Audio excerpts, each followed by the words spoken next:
Olá, eu espero que essa mensagem seja fonte de esperança, de ânimo e fé para o seu coração. Mas antes, eu quero te fazer um convite muito especial para você inscrever-se no canal e ativar as notificações. Isso vai nos ajudar e muito a espalhar ainda mais as boas novas de salvação no Evangelho de Jesus Cristo. No Salmo 34. Louvarei o Senhor em todo o tempo. Meus lábios sempre o louvarão. Somente no Senhor me gloriarei. Que todos os humildes se alegrem. Venham, proclamemos a grandeza do Senhor juntos. Exaltemos o seu nome. Busquei o Senhor e Ele me respondeu. Livrou-me de todos os meus temores. Você pode usar essa palavra como medo. Livrou-me de todos os meus medos. Os que olham para Ele ficarão radiantes. No rosto deles não haverá sombra de decepção. Clamei ao Senhor em meu desespero. Desespero é uma das reações produzidas pelo medo. E Ele me ouviu. Livrou-me de todas as minhas angústias. O anjo do Senhor é guardião. Ele cerca e defende os que o temem. Provem e vejam que o Senhor é bom. Como é feliz o que nele se refugia. Temam o Senhor, vocês que lhe são fiéis, pois os que o temem terão tudo de que precisam. Nós vamos ler até aqui, vamos orar mais uma vez. Por gentileza, feche seus olhos, curva a sua cabeça, você que está em casa conosco também. Por favor, ore conosco nessa hora. Pai, nós te damos graças por esse tempo, por essa terça-feira, uma das últimas deste ano. Mas ao olhar para trás, como é bom, Senhor, saber que a Tua fidelidade não falha nunca. A Tua palavra é verdadeira. O Senhor disse que jamais desampararia o justo. E nós temos provado dessa verdade na nossa vida. Não porque as lutas não existiram, elas existiram e ainda existem. Mas o Senhor é conosco. E o Senhor tem nos dado a oportunidade de experimentar do Teu cuidado em cada uma das situações da nossa vida. Agora, diante da Tua palavra, nós pedimos que o Teu Espírito fale conosco e nos ajude, Senhor, a entender com clareza aquilo que o Teu Espírito quer que entendamos. Fala conosco através da Tua palavra. Liberta, transforma, cura e, acima de tudo, salva nessa noite. Em nome de Jesus. Amém. Você que está presente, assente-se. Em casa, preste toda atenção, por gentileza, e com a sua Bíblia aberta, por favor. A história deste salmo é uma história, quando se lê, não se faz muito sentido ao não entender o contexto no qual Davi escreve esse salmo. É um salmo onde ele foge e escreve. Você já entendeu de que às vezes você está fugindo de uma situação e tenta encontrar nessa situação uma razão? O texto diz que Davi está fugindo de Abimeleque e se faz de louco. Tanto é que quando você lê o cabeçalho do salmo, algumas bíblias assim o trazem, vai dizer de que Davi escreve esse salmo quando ele foge diante de Abimeleque e se faz de louco. Ele finge de louco. Descobrem quem ele é, de que ele é um herói do povo hebreu. Os soldados filisteus não simpatizam com esse fato. E a Bíblia diz que as circunstâncias forçam Davi a ter uma atitude de fingir insanidade para preservar a sua vida. Ele estava sendo perseguido por Saul, o seu nome havia sido colocado na lista dos procurados do rei. Ele foge, ele se esconde, ele tenta sobreviver. E no meio dessa situação toda, alguns temores, e ele mesmo diz isso, começam a ocupar espaço no seu coração. Normalmente os medos surgem exatamente em situações assim, aonde a gente não vê saída. É um diagnóstico que chega e a gente, a princípio, acha que é o fim. É quando o desemprego bate a porta e você acha que agora, pela crise econômica, pela dificuldade financeira que o mundo todo atravessa, você não vai ter condição de honrar os seus compromissos. É quando a crise chega na família, no casamento, e você se pergunta, e agora? Como é que eu vou fazer? Alguém te abandona, o marido vira as costas, você descobre a traição de um ou do outro, e o seu horizonte desmorona diante dos seus olhos. Às vezes a vontade que a gente tem é exatamente de fazer aquilo que Davi fez. Dá de louco. Já ouviram essa expressão? Assim, dá de louco. Dá de louco, finge que você não está entendendo nada, dá de louco. Começa a babar, se esfrega no canto, é o que Davi fazia. A Bíblia diz que Davi babava e a baba dele escorria pela barba. Faz de doido, faz de doido. Às vezes a vida, ela vem de uma forma assim tão intensa, nos fazer questionar de que a vontade que a gente tem realmente é se fazer de doido. Não estou entendendo nada.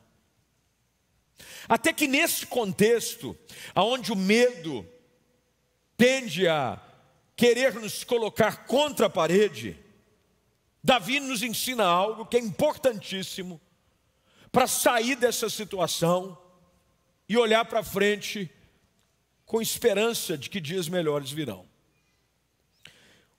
O salmista começa dizendo: louvarei o Senhor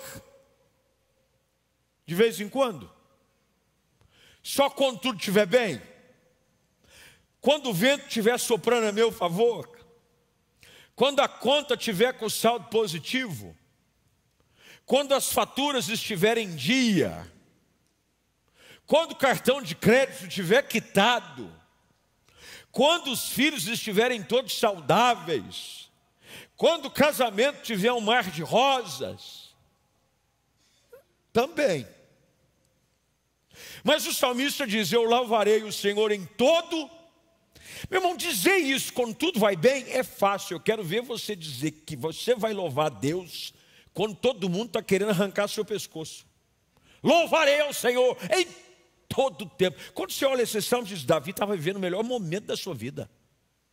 Porque normalmente a tendência que a gente tem a olhar para uma expressão como essa é: louvar é uma reação natural de um bom tempo na nossa vida. A gente louva, estou tão feliz porque Deus abriu uma porta, estou tão feliz porque o milagre aconteceu, tão feliz porque Ele me pediu em casamento, pastor. Eu achei que Ele ia me enrolar, faz 10 anos que Ele está me enrolando, finalmente Ele me pediu em casamento. Davi diz: eu louvarei ao Senhor em todo tempo. Uma das primeiras coisas que eu e você precisamos entender, para não permitir com que esse espírito, veja, a Bíblia chama o medo de um espírito, que ele não governe a nossa vida, é aquilo que você intencionalmente vai decidir governar a sua vida. Eu posso escolher a minha atitude diante das circunstâncias. Eu não posso governar e nem escolher as circunstâncias, mas eu posso escolher qual é a minha atitude diante das circunstâncias. Eu peguei gosto por escrever livro, é um negócio viciante livro. Eu hoje estive à tarde com o pastor Luciano Subirá, e ele foi pregar em Jundiaí, ele veio para cá, me ligou, A gente sempre que pode se encontra, somos amigos há muitos anos, há 32, nossa, é muito, hein? Eu acho que 35 anos nós somos amigos, 35 anos, crescemos juntos, dentro da igreja, aliás, dentro dessa igreja. E ele me chamou, nós começamos a conversar, ele é um escritor fantástico, sempre produz material bom, saiu um livro novo agora dele, Graça Transformadora, você tem que ler.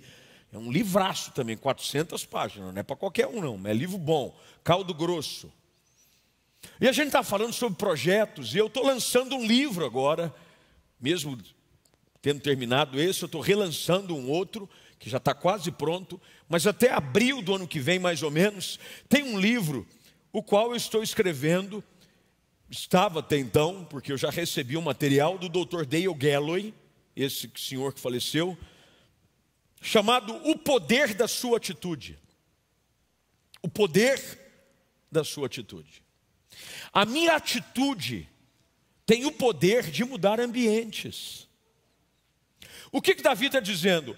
Eu escolho louvar a Deus em todo tempo. Tanto é que ele continua o salmo dizendo: os meus lábios sempre o louvarão.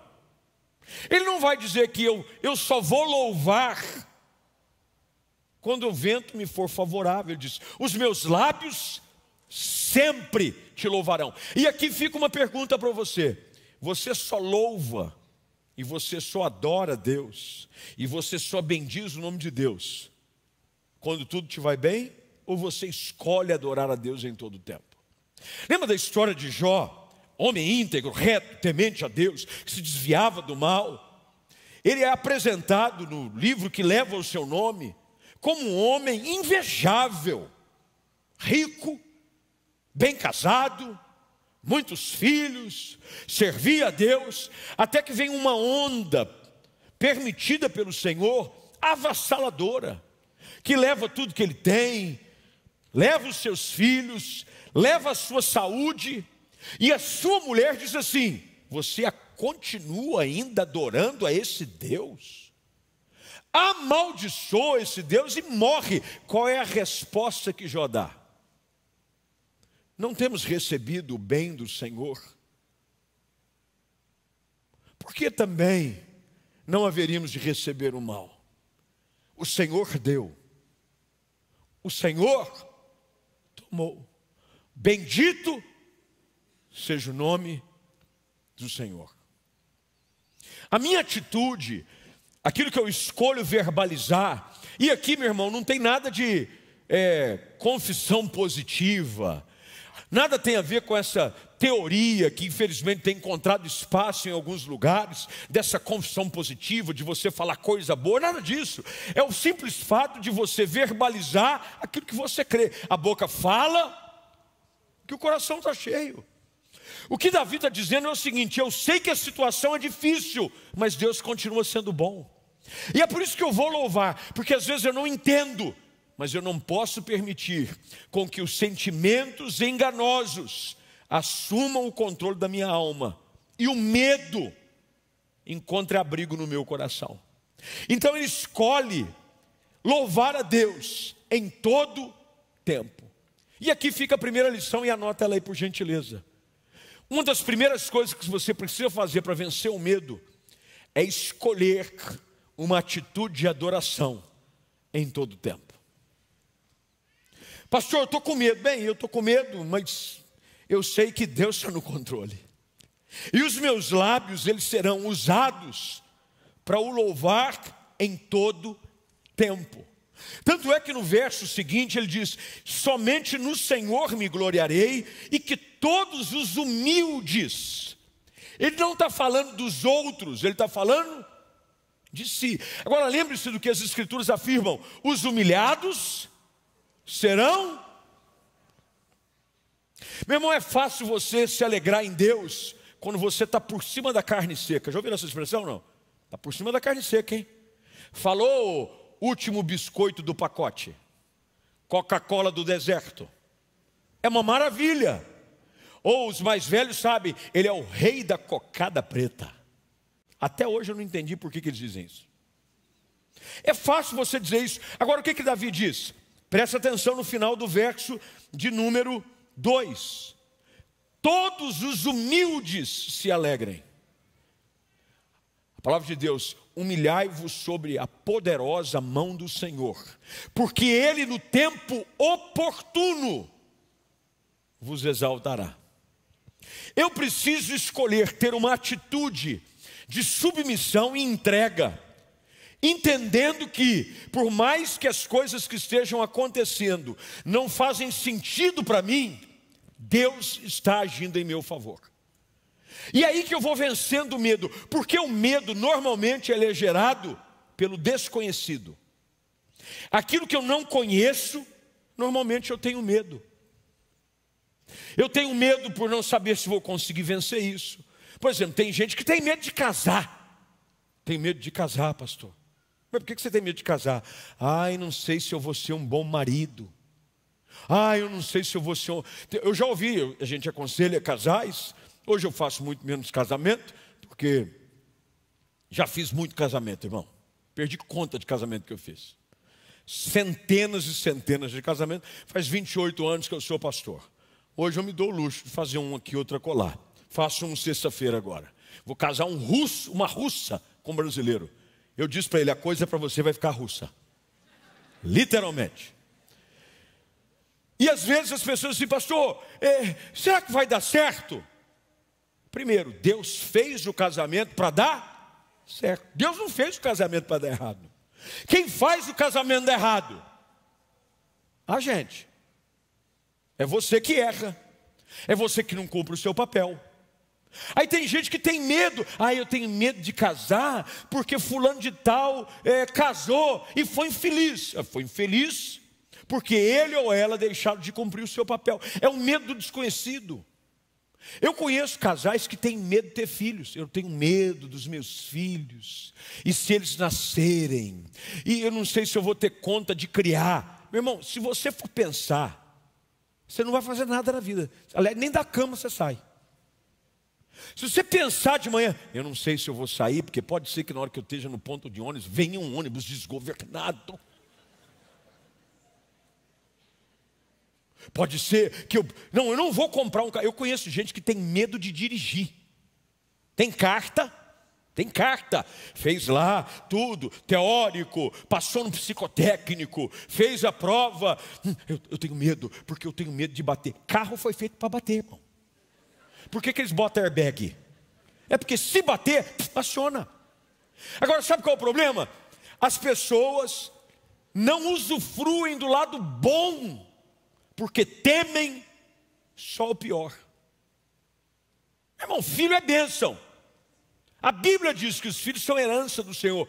Nenhum pai deixa herança para os seus filhos que não sejam positivas. Está certo, de vez em quando larga umas contas para nós pagar de vez em quando.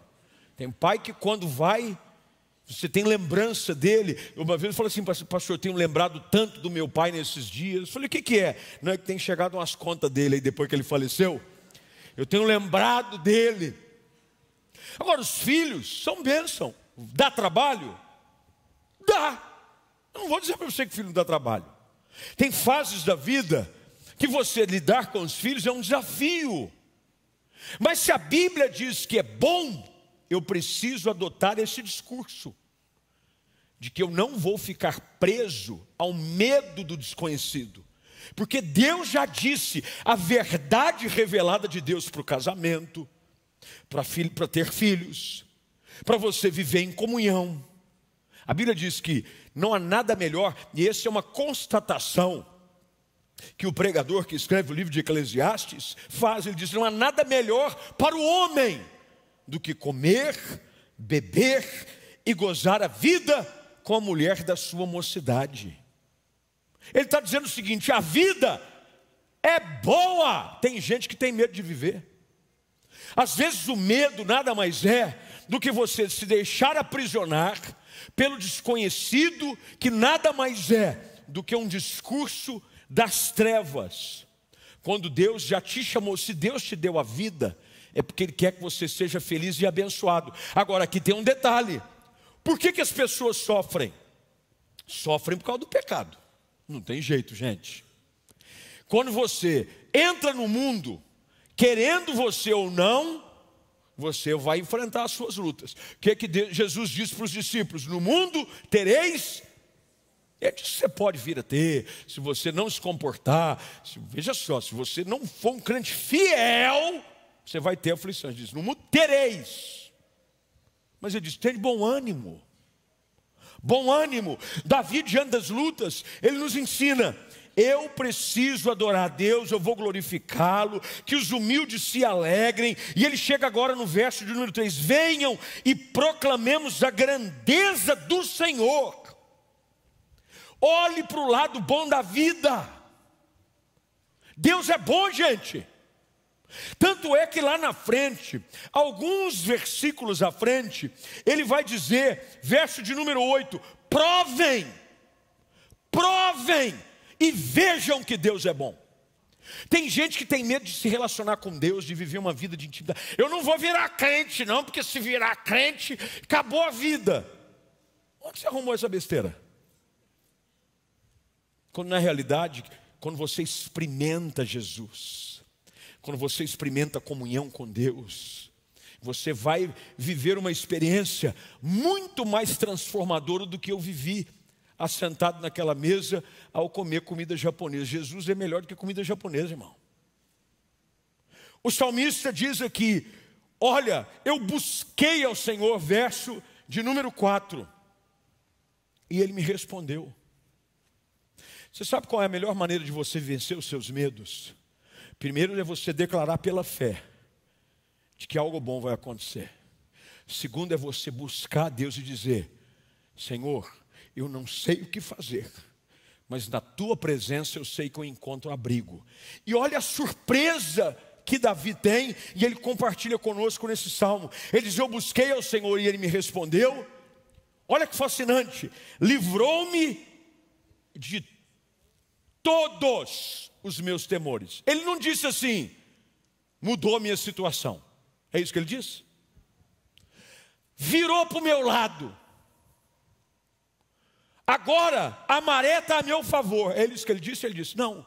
Ele não cita mudança de situação, nem de circunstância, mas ele cita mudança na condição do seu coração. Porque quando você busca Deus, sempre haverá uma ação do Espírito Santo na sua vida.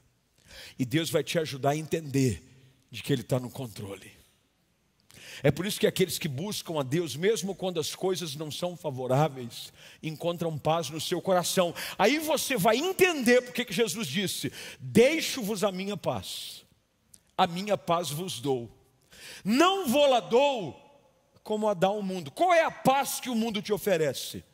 É uma paz circunstancial. Se tudo vai bem, você está bem. Se tudo vai mal, você está mal.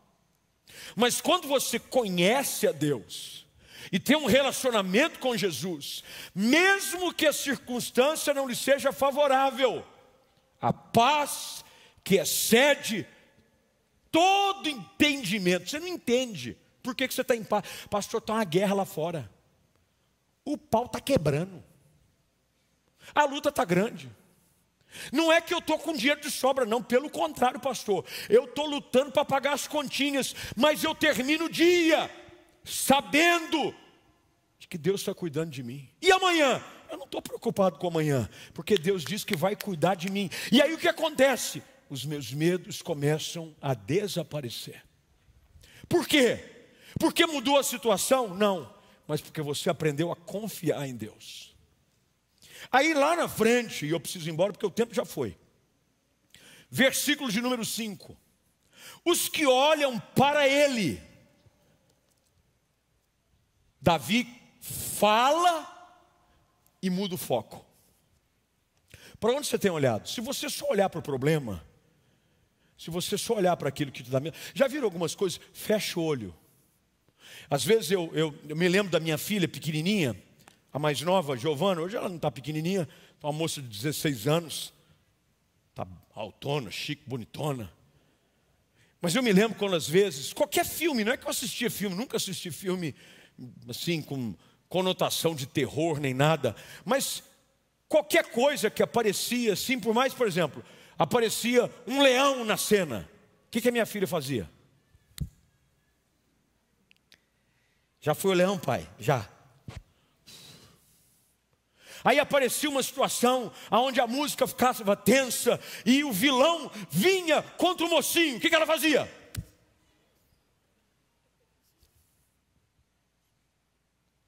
Se você continuar olhando para aquilo que te assusta, você vai ficar paralisado por isso. Olha o que o salmista está ensinando.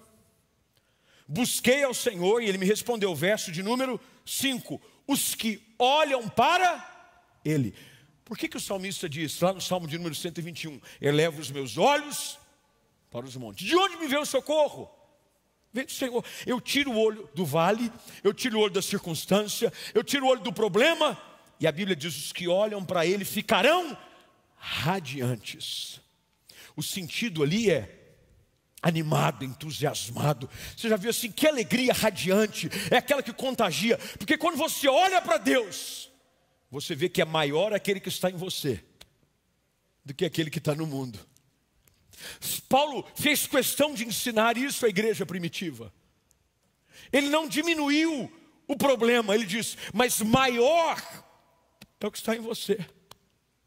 Paulo dizia, eu mantenho os meus olhos fitos no autor e consumador da fé. Eu sei para quem eu estou olhando. Tire os olhos daquilo que te assusta. Olhe para aquilo que te gera esperança. É por isso que o autor escreve lá em Lamentações capítulo 3. Eu quero trazer à memória o que me dá esperança. Olha para a palavra, olha para as promessas, olha para a cruz. O autor termina dizendo, eu vou terminar, prometo, em 35 minutos. Verso de número 6. Clamei ao Senhor. Primeiro ele adora. Vamos repetir aqui, ó. Primeiro ele adora. Segundo ele olha. Terceiro ele clama. Quando você decide adorar sem entender, quando você descobre quem Deus é, você começa a clamar com fé. Ele diz, clamei ao Senhor em meu desespero, e Ele te ignorou? Pior coisa que tem é você conversar com alguém te ignorando. É a maior reclamação das mulheres. Mas também elas querem conversar na hora do jogo. Eu não sei que espírito é esse que atua na vida das varoas.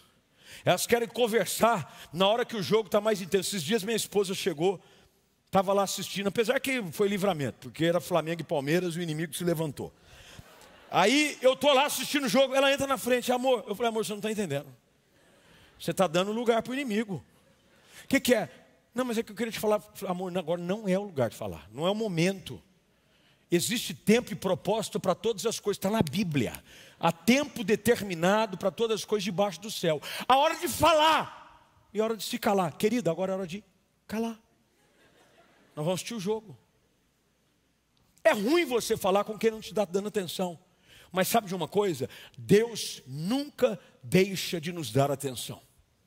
O salmista está dizendo, na hora do meu desespero, eu clamei e Ele ouviu. Sabia que na hora do seu medo, você pode clamar a Deus e Ele te ouve? Uma das formas de você vencer o medo e não mais achar que Ele te escraviza, é você clamar a Deus porque Ele te ouve. E Ele não só ouve, olha o que o salmista diz, Ele me livra de todas as minhas angústias. Você sabia de que é um Deus que pode te livrar de todo cativeiro, de todo medo, de todo desespero, de todo pavor, de toda angústia? Deus pode. Pastor, ninguém me dá bola. Clame ao Senhor, Ele te ouve, Ele te livra das suas angústias. Porque o medo, ele vai como um efeito dominó, produzindo na nossa vida essa série de sentimentos. Porque ele diz decepção, desespero e angústia. Está aqui no texto, olha lá, ó. Se você pegar os que olham para ele ficarão de no rosto deles não haverá decepção. Clamei ao Senhor em meu desespero, e ele me livrou de todas as minhas angústias. Mas tudo isso foi gerado pelo medo. Normalmente o medo ele vem assim, é como se fosse uma bola de neve, ele vai gerando. O medo, ele gera decepção. A decepção gera desespero. O desespero gera angústia. Mas em vez de você se deixar levar por tudo isso, clame ao Senhor, porque Ele te ouve e Ele acalma as tempestades da nossa alma. A última coisa que o salmista, é óbvio que a gente poderia aqui ficar bom tempo adentro do nosso tempo para falar sobre isso, mas ele diz: o anjo do Senhor é guardião. Por que eu não preciso ter medo? Porque a Bíblia diz que há anjos ao seu redor. Quando você acha que está sozinho, olha o que o salmista está dizendo: tem alguém com ordem de Deus recebida para me guardar. Você não está vendo nada. O mundo espiritual, meus irmãos, é um negócio assim complexo. A gente só enxerga as coisas naturais. Mas quando você mergulha nas Escrituras, você vai ver um mundo espiritual. Você nunca está sozinho. O anjo do Senhor, Davi está dizendo, ele guarda. Ele é guardião. Ele cerca e defende todos os que o temem. E aí o salmista nos ajuda a inverter a situação. Ao invés de eu ter medo do problema, eu mudo a atitude do sentimento. Porque temor é o aspecto positivo do medo. Temor é algo que me leva a reconhecer algo que tem poder e autoridade sobre a minha vida. O medo só me faz mal. O temor me faz bem. Tanto é que ele termina dizendo: temam o Senhor, verso de número 9. Vocês que lhes são fiéis, pois os que o temem terão tudo de que precisam. Temam a Deus. Então, quando a gente fala desse livro sobre não mais ser escravo do medo, Deus está dizendo para você: para de olhar para as circunstâncias que te aprisionam e comece a temer a santidade de Deus, a grandeza de Deus, porque quem assim se porta é livre do desespero, é tratado de todas as suas angústias e situações que lhe aprisionam e começam a provar da bondade de Deus e da provisão de um Senhor maravilhoso que me dá tudo aquilo que eu preciso.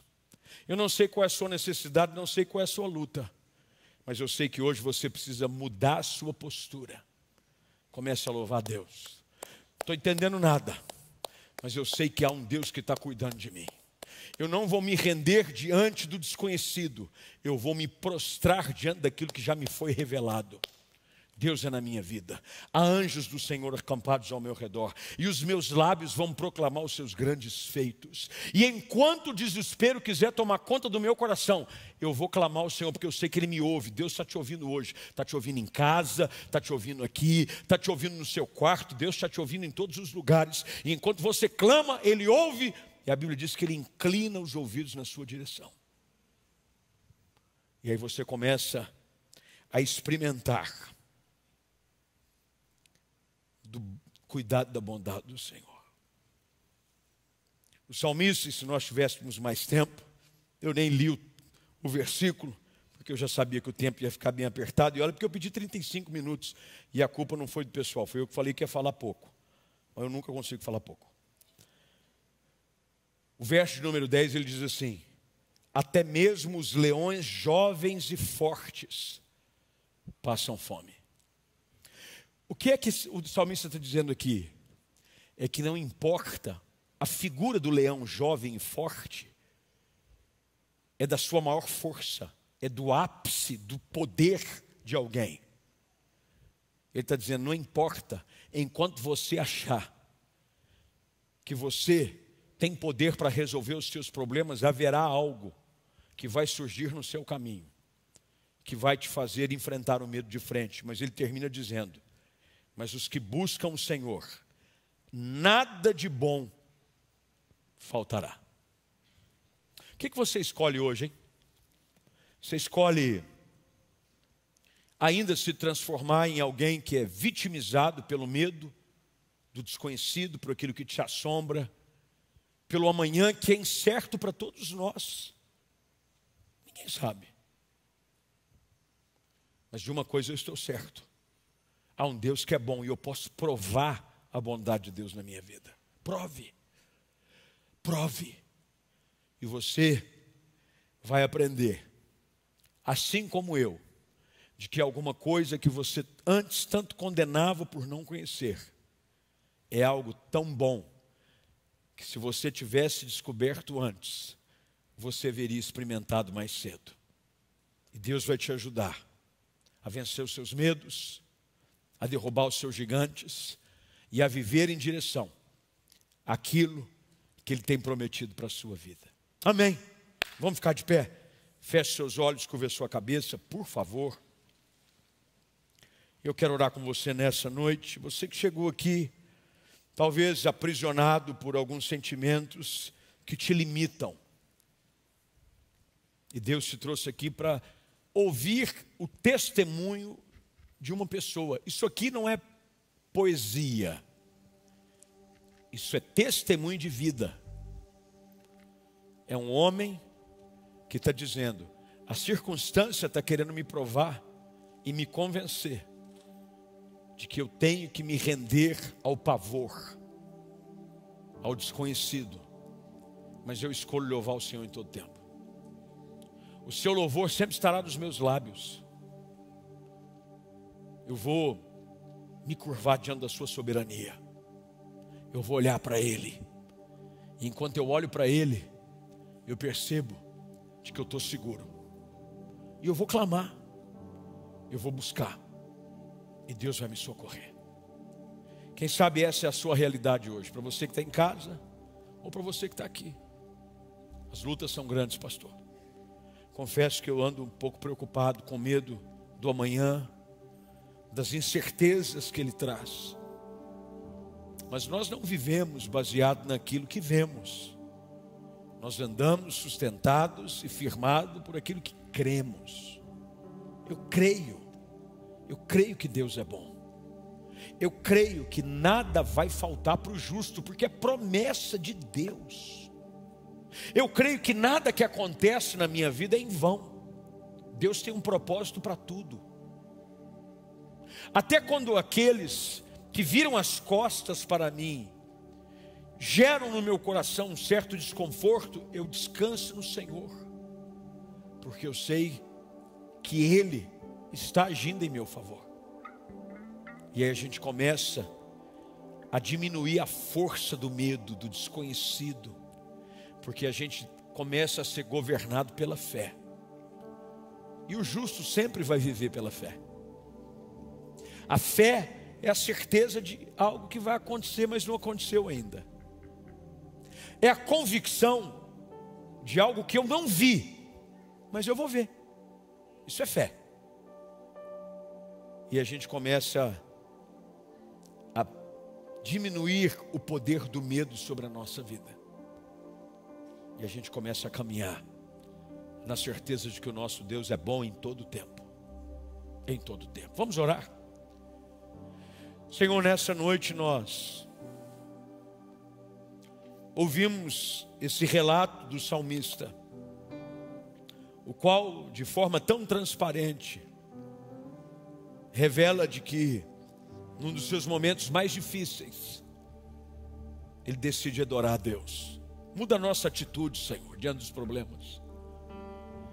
Ó Deus, quantas vezes nós, por causa das circunstâncias, deixamos de crer. Enquanto tudo vai bem, o nosso discurso é um discurso abençoado, mas basta alguma coisa dar errado. E quantos de nós não adotam o discurso do fracasso?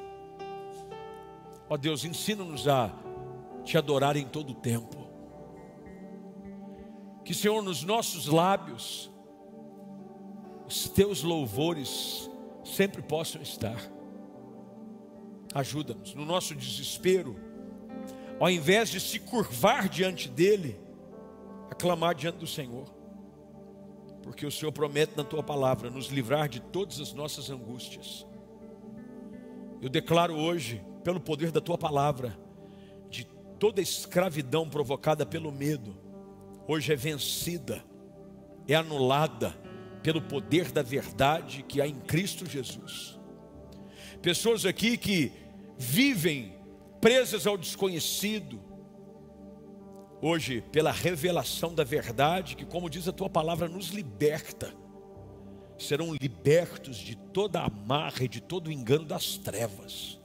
Liberta mentes, corações, casais, jovens, moços e moças, que acham que não há esperança para o futuro, que essa mentira diabólica seja anulada, frustrada pela autoridade do nome de Jesus, e que nós possamos provar do Senhor. Ó Deus, como é bom provar da tua bondade, do teu cuidado, do teu perdão, da tua graça. Ó Deus, que cada um de nós aqui possa decidir andar contigo para valer, provar das tuas maravilhas, para a glória de Jesus, no nome de quem nós oramos. Amém. Amém.